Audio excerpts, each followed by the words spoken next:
Captain Emma Blake gripped the metal railing of her ship's bridge as she stared out at the burning colony below. Smoke rose from the settlement on Kepler 442b like dark fingers reaching toward space. Her merchant vessel Freedom's Edge hung in orbit, useless to help the people dying on the planet's surface. "How many?" she asked quietly. Lieutenant James Carter checked his datapad with shaking hands. 1,700 dead, Captain. The pirates hit the farming areas first, then moved to the homes where families were sleeping. Emma closed her eyes. 1,700 human lives lost while the galaxy's so-called protectors arrived too late. Again. The communication system beeped, and Admiral Thexani appeared on the main screen. His blue-scaled face showed the same false sympathy Emma had seen dozens of times before. The Valdari leader of the Galactic Confederation's fleet always wore that same expression when humans died. "Captain Blake," Thexani said in his smooth voice. "This attack is most unfortunate.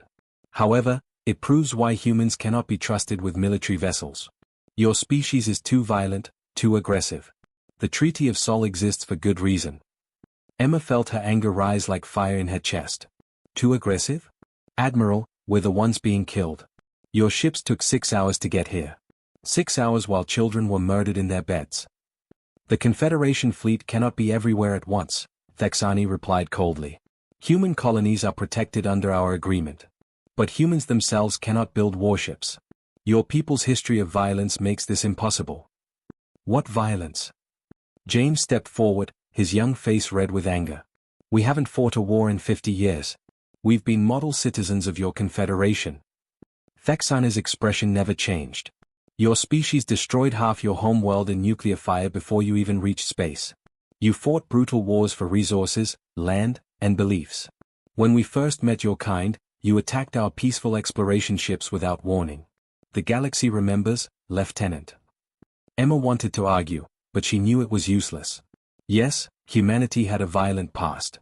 Yes, their first contact with alien races had gone badly when nervous human commanders fired on ships they thought were invading. But that was decades ago. Since joining the Confederation, humans had been peaceful traders, miners, and farmers. They had proven themselves over and over. But it didn't matter. The Treaty of Sol was clear and cruel. Humans could only build Class 3 vessels. These were barely better than cargo ships with weak shields and tiny guns meant for pirates, not real threats. Meanwhile, every other species in the Confederation maintained full battle fleets with massive warships and powerful weapons. "The matter is decided," Thexani continued. "Humans serve the galaxy best as merchants and workers. Leave military matters to civilized species who understand restraint." The transmission ended, leaving Emma staring at empty space where the alien's face had been. Around the bridge, her crew stood in angry silence. These were good people, engineers, navigators, and cargo specialists who had never hurt anyone. Yet they were treated like dangerous children who couldn't be trusted with real tools to protect themselves.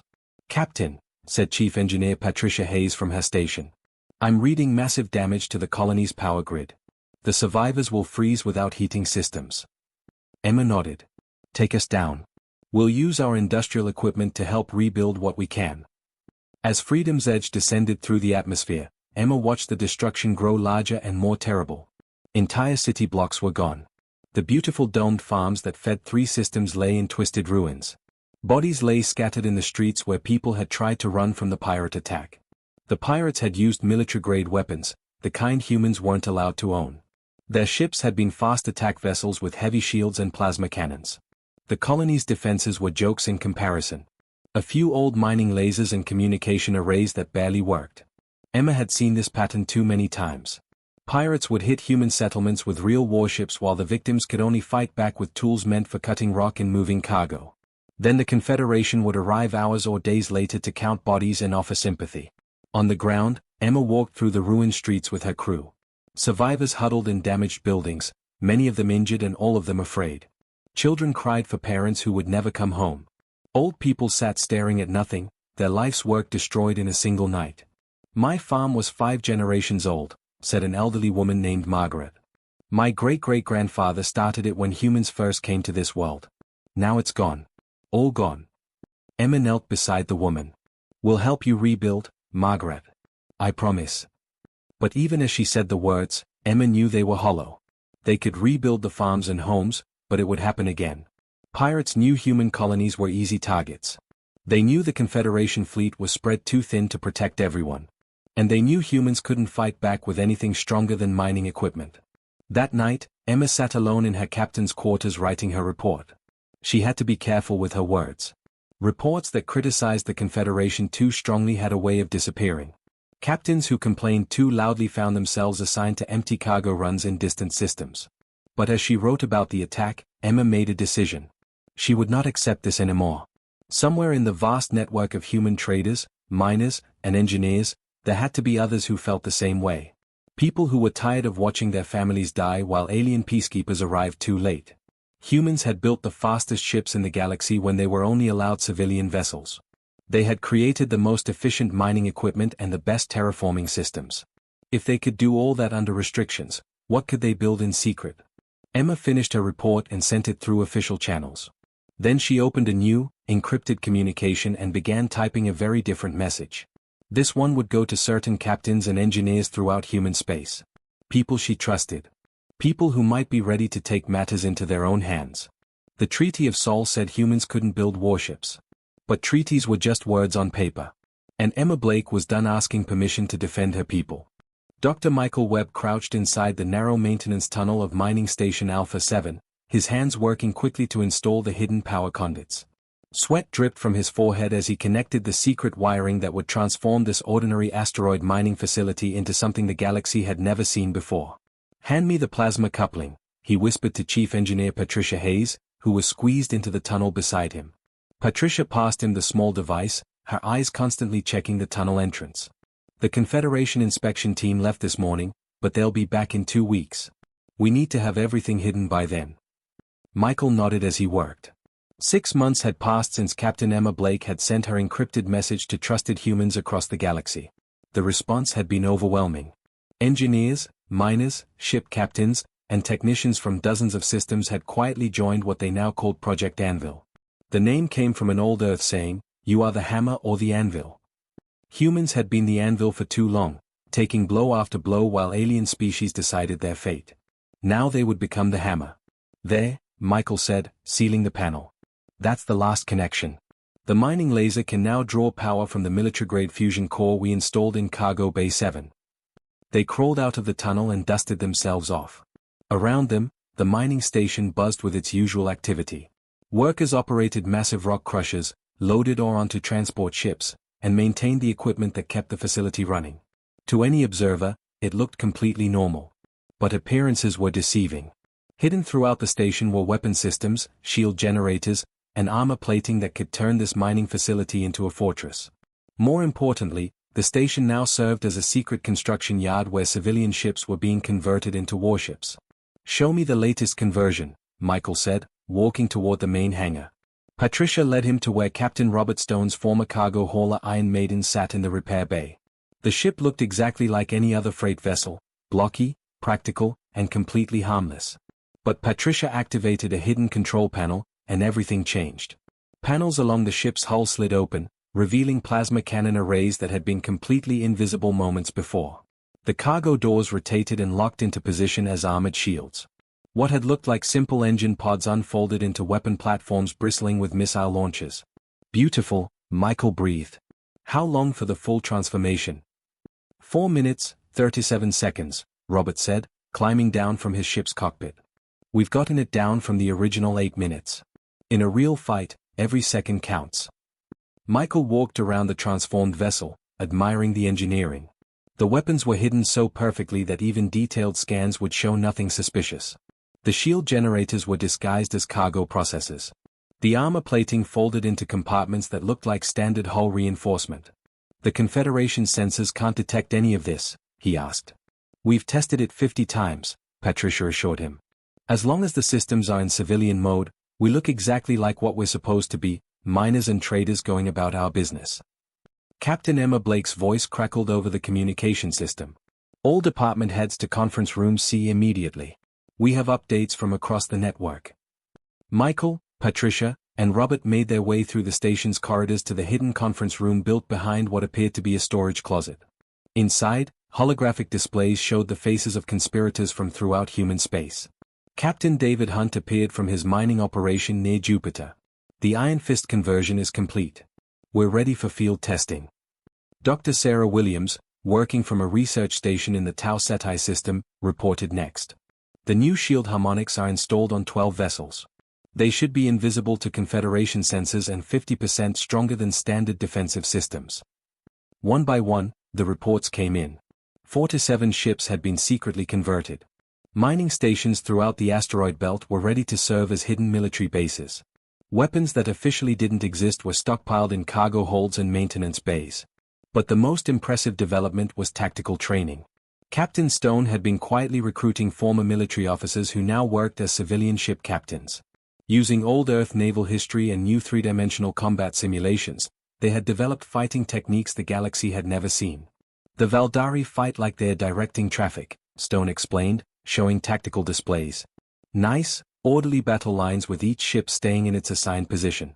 The other Confederation species do the same thing, very predictable, very civilized. And very stupid, added Captain Hunt. We've studied every major battle in Confederation history. They fight like they're afraid of getting their uniforms dirty. Michael leaned forward. What's our approach? Stone smiled grimly. Wolfpack tactics. We swarm the enemy from multiple directions, hit hard and fast, then disappear before they can respond. No fancy formations, no polite challenges. Just efficient killing. Emma's image appeared on the main screen from her position aboard Freedom's Edge. Any word from our intelligence sources? Patricia nodded. The Confederation is struggling with increased pirate activity in the outer systems.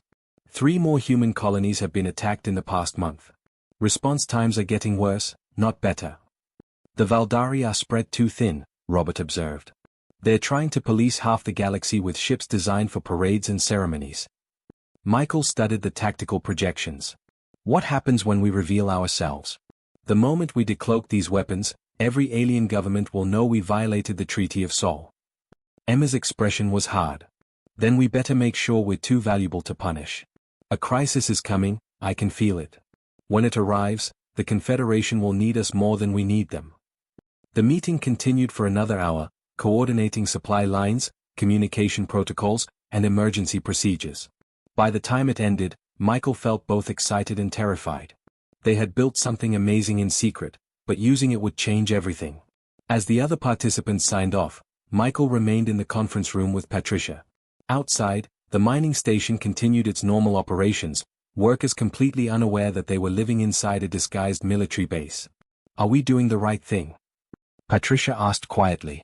Michael looked at the tactical displays showing their hidden fleet. Ask me that question when human children stop dying while we wait for permission to protect them. The first warning came from Observation Post Delta 9, a lonely monitoring station at the edge of Confederation space. Lieutenant Thomas Gray was halfway through his coffee when the long-range sensors began screaming alerts that made his blood freeze. Something's coming through from outside the galaxy, he reported to his commanding officer, Major Lisa Frank. Multiple contacts. Big ones. Major Frank hurried to the sensor station, her face growing pale as she read the displays. That's impossible. Nothing that large should be able to move at those speeds. The objects appeared on screen like moving mountains of twisted metal and flesh. They were ships, but unlike anything in the Confederation database. Instead of clean metal hulls and precise engineering, these vessels looked grown rather than built. Their surfaces pulsed with veins of sickly light, and organic tendrils writhed along their edges like the arms of deep-sea creatures. Send the alert to Confederation Command immediately, Major Frank ordered. Priority Alpha emergency signal. Within hours, every military commander in the galaxy knew about the Devourers. That was what the alien ships were called after the first contact reports came in. They consumed everything, planets, space stations, entire star systems disappeared into their biomechanical hulls like food being digested. Admiral Thexani called an emergency meeting of all Confederation leaders. His blue-scaled face appeared on screens throughout human space as he addressed the crisis. Citizens of the Confederation, he announced with his usual calm authority. We face a minor threat from outside our galaxy. These primitive vessels will be dealt with quickly by our peacekeeping forces. There is no cause for alarm. But Captain Emma Blake, watching from her hidden command center inside the asteroid belt, knew better. The intelligence reports filtering through back channels told a very different story. The Confederation's first battle group had engaged 3 Devourer scouts near the Rigel system. All 12 Confederation ships had been destroyed without inflicting any meaningful damage on the enemy. They are not primitive, Dr. Michael Webb said, studying the combat footage on his laboratory ship. Look at their weapons. Those bioplasma cannons are more powerful than anything the Confederation has. Captain Robert Stone shook his head in disgust. Thexanis people are designed for crowd control and chasing pirates. They've never fought a real war. The truth became clear over the following weeks as system after system went silent. The Devourers moved through space like a plague, consuming everything in their path. They didn't conquer planets, they ate them, breaking down matter at the molecular level to feed their massive bioships. The Valdari Empire's response was predictably arrogant. Admiral Thexani deployed battle groups in neat defensive lines, expecting the Devourers to politely engage in traditional fleet combat. Instead, the alien bioships swarmed over the Confederation forces like hungry insects, overwhelming them through sheer numbers and superior firepower. Captain David Hunt monitored the emergency channels from his position near Jupiter. 3 entire sectors have gone dark, he reported to the hidden network. The Confederation is losing ships faster than they can replace them. What about evacuation of human colonies? Asked Dr. Sarah Williams from her research station. Emma Blake's voice carried anger and frustration. The Valdari are refusing to evacuate non-essential populations. They claim their forces can handle the threat. Non-essential, Patricia Hayes repeated bitterly. That's what they call our families. The situation grew worse each day. Human settlements throughout the Outer Rim sent desperate pleas for protection, but the Confederation fleet was retreating toward the core systems. Millions of human colonists found themselves abandoned as the Devourer swarm advanced.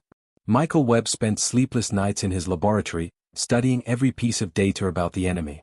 The bioships seemed unstoppable. They adapted to weapons fire, regenerated damage, and coordinated their attacks with hive-mind intelligence. There has to be a weakness, he muttered, running calculations on his computer. Everything biological has limitations. Captain Stone joined him, bringing coffee and grim news. Latest intelligence says they've consumed the Proxima system. 4 million people, gone in 6 hours. Michael rubbed his tired eyes. The Confederation ships are fighting them wrong. They're trying to use precision weapons against a swarm enemy. It's like using a sword to fight a cloud of wasps. What would you do differently? Area effect weapons. Coordinated strikes. Hit them fast and hard before they can adapt. Michael pulled up tactical simulations. But most importantly, don't fight fair. The Confederation still thinks this is some kind of civilized conflict with rules.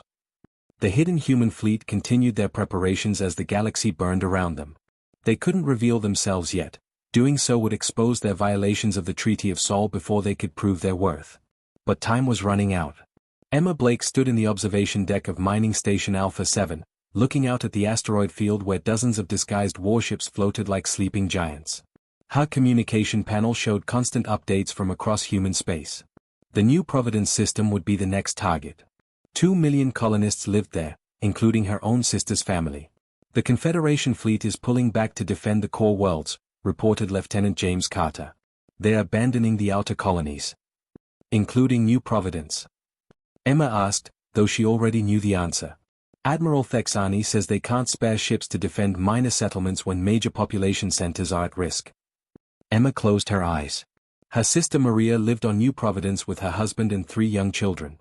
Like millions of other humans, they would be left to face the Devourers alone while alien bureaucrats calculated acceptable losses. How long until the swarm reaches New Providence? She asked. Carter checked the projections. 72 hours, maybe less if they maintain current speed. Emma opened a secure channel to all captains in the hidden network. This is Admiral Blake to all Anvil units. The time for hiding is over. We have 3 days to save New Providence and prove to the galaxy that humans deserve respect. Dr. Webb's voice crackled over the communications. All ships are ready for deployment. Weapon systems tested and operational. Captain Stone added, 4 to 9 vessels standing by. The crews are eager to finally fight back. Emma looked out at their secret fleet one last time. In 3 days, the galaxy would learn what humans could accomplish when they stopped asking permission and started taking action. The Devourers thought they were facing helpless prey. They were about to discover their mistake. The Devourer hive ship dropped out of hyperspace like a nightmare made real. Captain Emma Blake watched from the bridge of her disguised vessel as the massive bioorganic creature unfolded itself above New Providence. The thing was the size of a small moon, its surface writhing with tentacles and pulsing with veins of poisonous green light. 2 million people down there, whispered Lieutenant James Carter, staring at the colony below. Including your sister's family. Emma's jaw tightened. Maria's last message had been simple: we're not running. This is our home. If we die here, at least we die free. The hive ship's first attack turned the colony's orbital defense platforms into molten slag within minutes. The human-built stations had been designed to stop pirates, not bioweapons that could eat through steel like acid through paper. Warning sirens echoed across the planet as families huddled in their homes, waiting for death. Then 49 ships appeared from the asteroid field. At first glance, they looked like ordinary cargo vessels and mining haulers, exactly what the Confederation expected to find in human space. The Devourer hive ship barely acknowledged them, focusing instead on the planet below where millions of people waited helplessly. That was its first mistake. All ships, this is Admiral Blake, Emma announced on the secure channel. Execute transformation protocol. Time to show them what we really are. Across the fleet, hidden panels slid open with mechanical precision. What had appeared to be simple cargo holds suddenly revealed plasma cannon arrays. Mining equipment unfolded into missile launchers. Engine pods rotated and locked into position as armored weapon platforms. The Iron Maiden, Captain Robert Stone's former cargo hauler, completed its transformation in 3 minutes and 58 seconds. Where a harmless freight ship had been floating moments before, now a sleek warship bristled with enough firepower to level a city. Transformation complete, Stone reported with savage satisfaction. All weapons hot and ready. Dr. Michael Webb's laboratory ship Prometheus had undergone the most radical conversion. Its research equipment had been carefully redesigned to serve as electronic warfare systems. Scanning the hive ship now, he announced. I'm detecting weak points in its bioarmor. The Devourer finally noticed the human fleet, but by then it was too late. Emma Blake had studied every military battle in Earth's violent history, from ancient naval warfare to modern space combat. She knew that victory belonged to whoever struck first and hardest. All ships, execute formation Nelson, she commanded. Hit them from 6 directions at once. The human fleet moved like a pack of wolves surrounding wounded prey. Instead of the rigid battle lines favored by Confederation forces, they flowed around their enemy in coordinated chaos. Captain David Hunt's Iron Fist dove toward the hive ship's belly while Stone's Iron Maiden attacked from above. Other vessels spread out in a sphere, ensuring the bioship couldn't focus its defenses in any single direction. First volley, fire. Emma ordered. 49 ships opened fire simultaneously.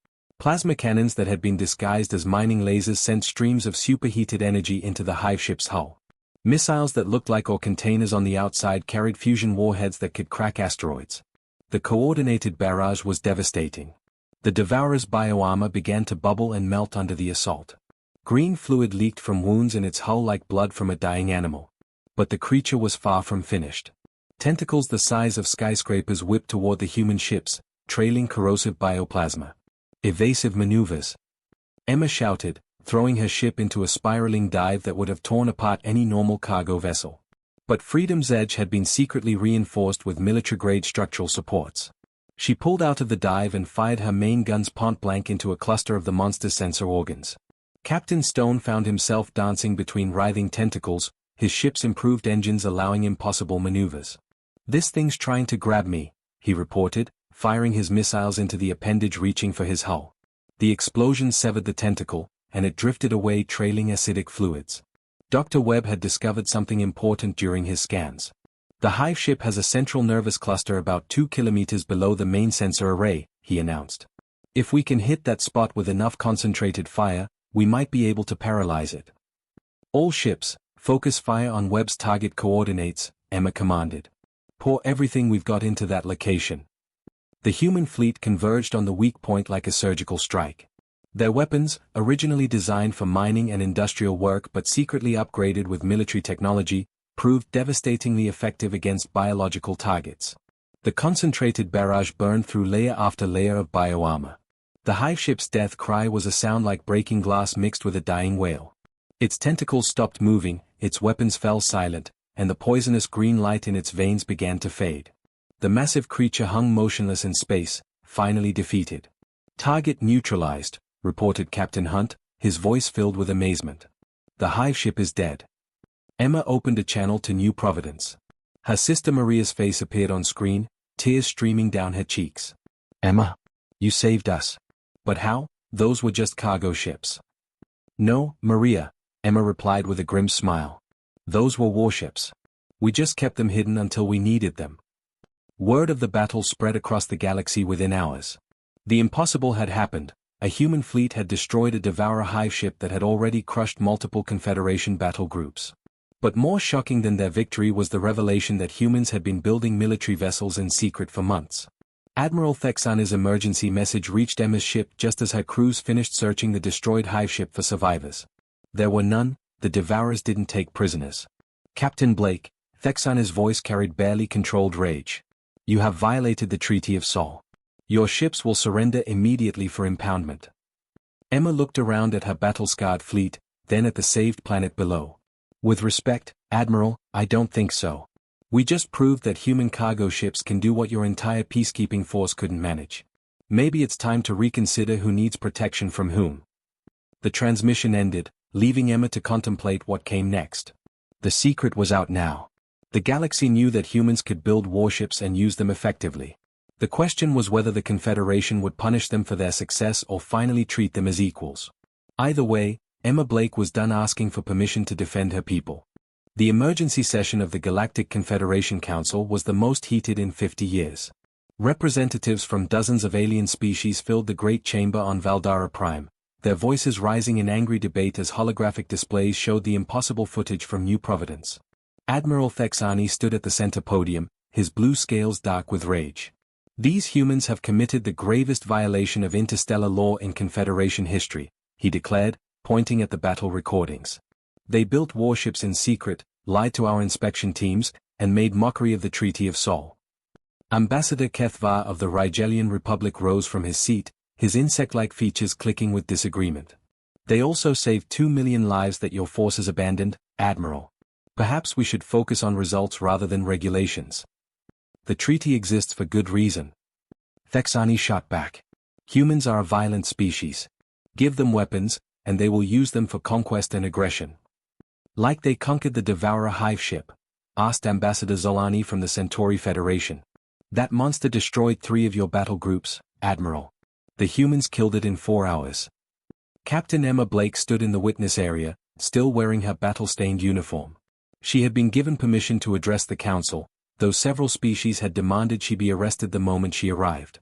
Around her sat the other human ship captains who had participated in the secret project. The chair recognizes Captain Blake, announced the council moderator, an ancient creature whose species Emma couldn't identify. Emma stepped forward, looking directly at Admiral Thexani. For 50 years, humans have followed every rule, obeyed every restriction, and trusted the Confederation to protect us. In return, we've watched our colonies burn while your fleets arrived too late to collect bodies. Angry murmurs rose from the Valdari delegation, but Emma continued.